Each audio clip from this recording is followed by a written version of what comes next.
Data में एक booth पे झगड़ा हुआ जी, क्या कारण रहा है इसको? कारण तो ये अभिमन्यु जी जो है बौखलाए हुए हार देख के इन्होंने कल ही पूरे हल्के के एजेंटों की जब मीटिंग ली उसमें स्पष्ट कहा है कि भी लगातार झगड़ा रखना है, पोलिंग कम हो, पोलिंग बंद रहे बार बार, उससे बीजेपी को फायदा होगा। इसकी मानसिकता ये बनी हुई थी कि जितना ज़्यादा झगड़ा होगा कांग्रेस की पोलिंग कम होगी और कांग्रेस को नुकसान होगा। लेकिन यहाँ तो पोलिंग 70+ जा चुकी है, तो मुझे उम्मीद है कि 80% के आसपास पोलिंग होगी और बहुत बढ़िया कांग्रेस पार्टी बहुत बड़े मार्जिन के साथ चुनाव जीतने वाली है।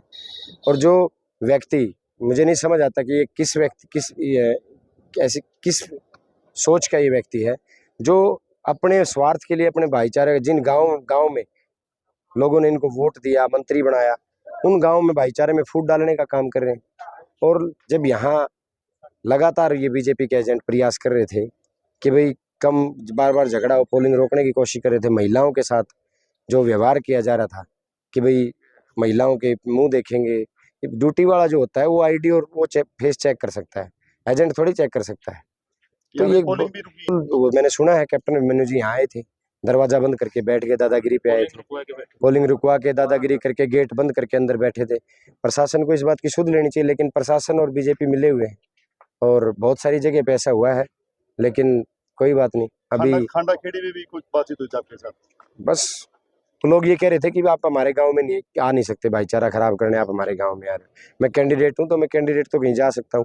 अब कैप्टन अभिमन्यु 2 घंटे पेटवाड़ बैठ गया तो मैं खांडा खेड़ी क्यों नहीं जा सकता? खांडा खेड़ी में लगातार हमारे एजेंटों को 4 बार पिटा जा चुका है, उनके साथ झगड़ा हो रहा है, लेकिन मुझे पूरी खुशी है वो लोग डटे हुए हैं और आखिर में हम खांडा खेड़ी से भी चाहे 50 और जीत है।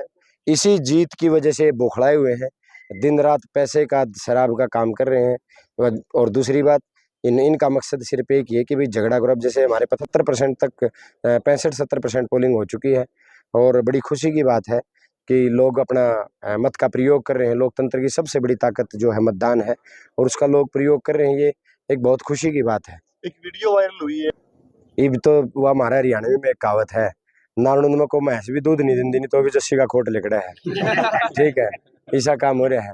बहुत ही मैं एडिटिंग कर करा के आज एक हमारे आदरणीय मेरे ब्राह्मण समाज के बारे में भी मेरी एक वीडियो वायरल की गई है जिसको जिसकी एडिटिंग की गई है और बहुत सारी ऐसी वीडियो है।